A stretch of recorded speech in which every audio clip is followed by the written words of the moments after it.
a long time ago, I think first time we ever did a podcast, you said that a lot of people here in the US, if they have played Call of Duty, they likely have more training than the Russian kids who are going to the front lines. Well, I think we have a tweet that confirms that quote, where we have someone who looks like a kid, maybe 18, 19, who signed a contract on April 7th and then died on April 13th, just 7 days. You know, think about this. That kid signed that contract, and I actually feel sorry for the kid and his parents. He had absolutely no training. So of that 7 days, he went from wherever, and chances are he was recruited in the east, in Siberia. He didn't get there flying first class air. So at least 4 of those days were him traveling to his unit. So he basically died within like 72 hours of arriving at the front, which isn't surprising because he had no training whatsoever, right? And soldiers need to know how to shoot, move, and communicate. There's lots of sub skills like, okay, shooting. Well, how much time did he get to practice on the rifle range? Like zero. Communicate. Does he know how to use any sort of communication equipment? Absolutely not. He never saw it. And then move. Well, there's all kinds of movement. How about land navigation at night?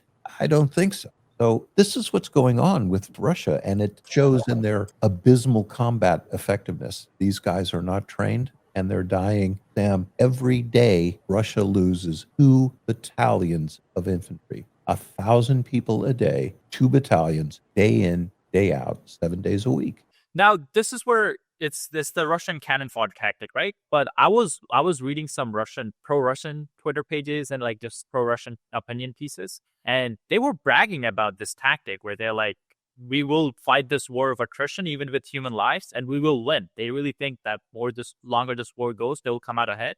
They don't mind killing these people. Now, if you look at that mindset, wouldn't it make sense to think that no training is not like a mistake in their system? It's actually like a feature where they know these people who have no training, they're willing to go in on the front lines and go through these suicide missions. But people who have training, they refuse to go do the suicide missions. Well, they think it's working for them. And I commend you for reading the Russian side, because you need to. You need to look at both sides, even though they're lying. I would just point this out. If you are a general or a colonel, or you're commanding units on the field, your job is to be a resource manager, right? And people are a resource. But to the Russians, they're an expendable commodity. But I'd say this: how are the Russians doing? Well, as it is right now, they've lost close to 1 million men. That's 4 times as many men lost as Rommel lost in 3 years in North Africa, right? No nation in history since the Peloponnesian Wars, nobody's won a war losing 2 battalions every single day. And, they do have millions of men to throw into this. Absolutely. They've lost 1 million men so far. But you know what? They're also losing irreplaceable resources, right? They've lost 20,000 tanks, or armored vehicles, rather. Those resources, they're sending tanks into the battlefield from P-62s. 1962, President Kennedy, Elvis Presley. These are jalopies. They've even pulled back now, sending tanks to the front because they're absolutely running out of them. And is this working for them? We're going to throw millions of men at this? Yeah. Okay. In Chasiv Yar, a platoon from the 20th Combined Arms Army were told to assault a target, broad daylight, frontal assault, no artillery support, no combined arms support. They decided not to do it. They murdered their platoon commander and surrendered en masse. The entire platoon went over to the Ukrainian side. We're going to see more of that. Now, the other side is, which is of course hard to talk about, is the Ukrainian, the frontline losses and their ability to just get more people to the front line. I saw a CNN, report today on YouTube, where they went to the front lines and they were talking to a drone team commander, who's been talking about that the Russian pressure on his lines are increasing every day, all the while he's not getting any backup. How bad is the Ukrainian personnel crisis? Yeah, it's generally the losses are 5 Russian losses for every Ukrainian loss. And, it's hard to make that one-to-one comparison, because for a Russian commander, the number of dead just doesn't matter. He doesn't care. They're an expendable commodity. Ukrainian commanders trained in Western tactics and procedures, they also have a more limited resource pool. But here's one of the dynamics that is happening. The Russians in every sector have a quota of attacks. They have to attack every day. And if all things being equal on the battlefield, whoever is defending has an advantage. That is why you need at least 3-to-1 superiority at the point of attack if you want to have any chance of advancing. That is why you need at least 3-to-1 superiority at the point of attack if you want to have any chance of advancing. But here are the things the Russians do day in and day out that are responsible for their extraordinary casualties. Their people aren't trained enough to carry out night maneuvers. They can't attack at dawn because they can't move at night. So these Russian attacks happen at 10:30 in the morning, broad daylight, and because of the density of the mines, etc., on the battlefield, the Russians always approach in a column. So here are the Ukrainian lines, and the Russians come up like this. You've seen hundreds and hundreds of videos of those attacks coming to grief. First they hit mines, then the Ukrainian FPV drones swarm them, and then the artillery smothers them. So, to me, this Russian loss rate, it's not sustainable. They can't do it. Problem is, the United States, principally, has not provided Ukraine with the resources it needs to do anything else than be on the defensive. We'll see. Washington seems to be changing its mind. We'll have to see. Yeah. So I guess this was the next question anyway. President Trump just cut down the 50-day deadline to 10 days now. And hopefully, I think that's September 10th. Yeah. I think that's September 10th when he would stop putting pressure on Russian allies. Are you going to wait and see if he pulls through, or do you think this deadline is going to have any effect on the Russians? Boy, I don't know. I do know that the Russians have not changed their position one iota. They want to complete their war aims, which, by the way, is the total subjugation of Ukraine, right? Occupying it all the way to the Polish border. I don't think they're capable of doing that anymore. But they are capable of bombarding Ukrainian civilians in their beds at night. They will continue to do that. And Sam, there are like 0 Fs given in the Kremlin. They don't care that they lose 2 battalions of men every day. They don't care. Here's another little wild card when the Russians say, well, look, we are winning. Okay, you've lost 250,000 men just this year. We are assaulting. We're advancing. Yeah, you have captured 1/4% of Ukraine's landmass this summer. That was your offensive. It just is not working. Will the Russians keep doing this until they destroy their own economy, that they inculcate political unrest? Yes, absolutely. Vladimir Putin, this war was his idea. He told his generals it would take 72 hours. It's almost 4 years later. They're not going to win this. It's a quagmire. They're absolutely, at the rate of advance right now, it'll take them 180 years to get to the Polish border. Now, shifting focus a little bit to Russian allies,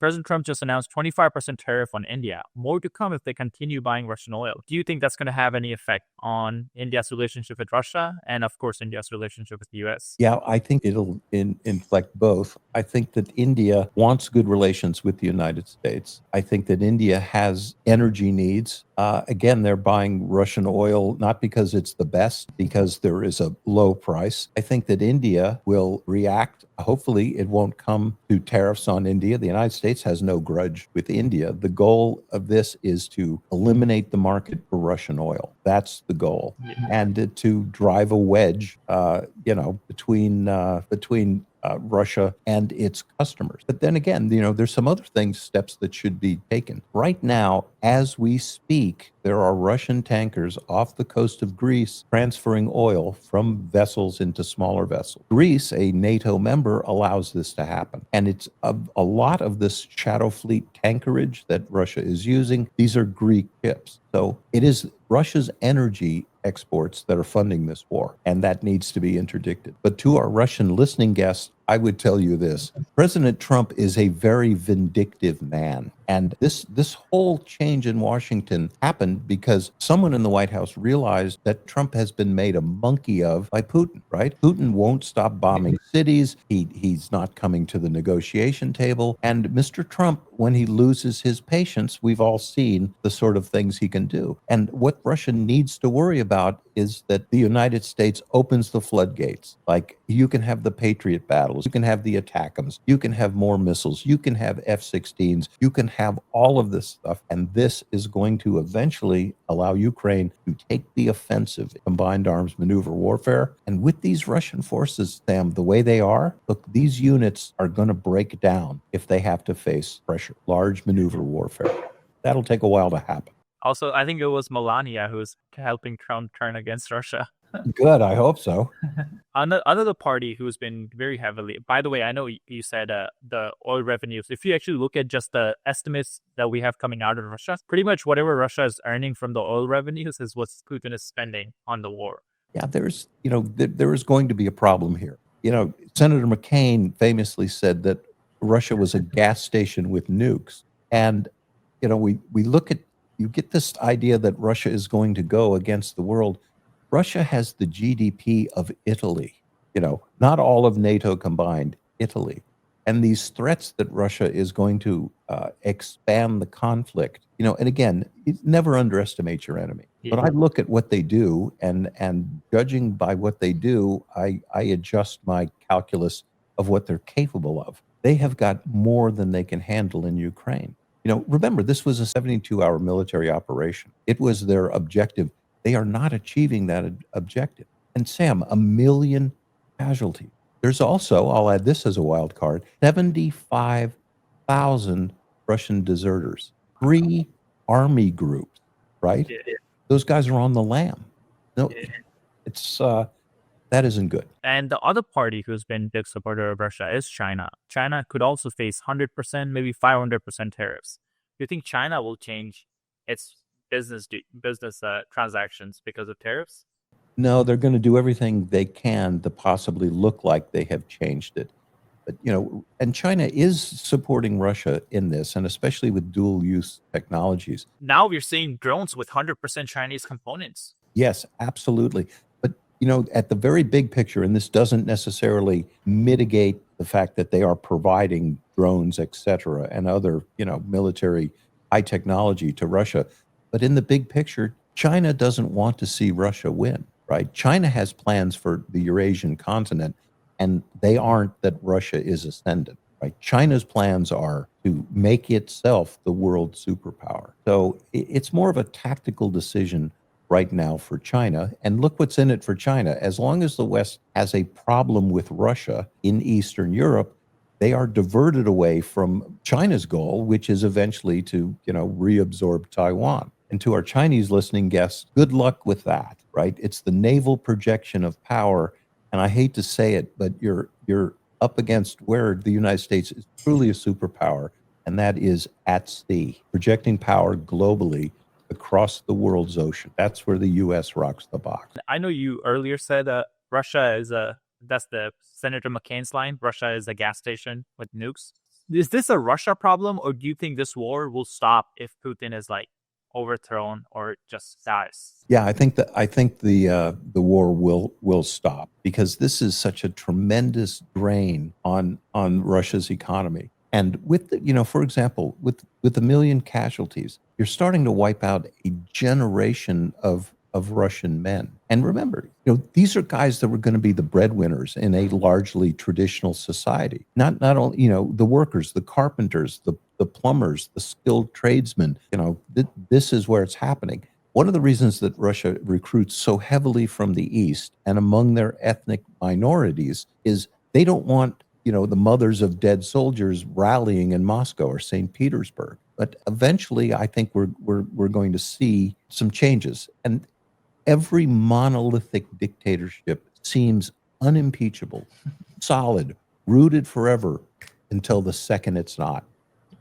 Ask Gaddafi, ask Ceausescu, ask Caligula, ask Nero. Nobody could touch them until the moment they were killed. And Putin is already paranoid, very paranoid. He barely survived the mutiny of the Wagner group, and he has never forgotten that group went to Rostov-on-Don. Nobody stopped them. They turned north for Moscow. Nobody stopped them. He has that to worry about. The other side, Russia has been trying to assassinate President Zelensky. What do you think happens if they are successful? You think Ukraine has some kind of plan for them? I think that another leader will come up. There is no doubt that there are active, ongoing plots against Zelensky and other high-level leaders of Ukraine. That is a constant and unending threat. But I think the Ukrainian nation understands that, they are in an existential fight, right? I wish angels around President Zelensky, but should he fall, the flag will be picked up and the torch will be borne by another political leader.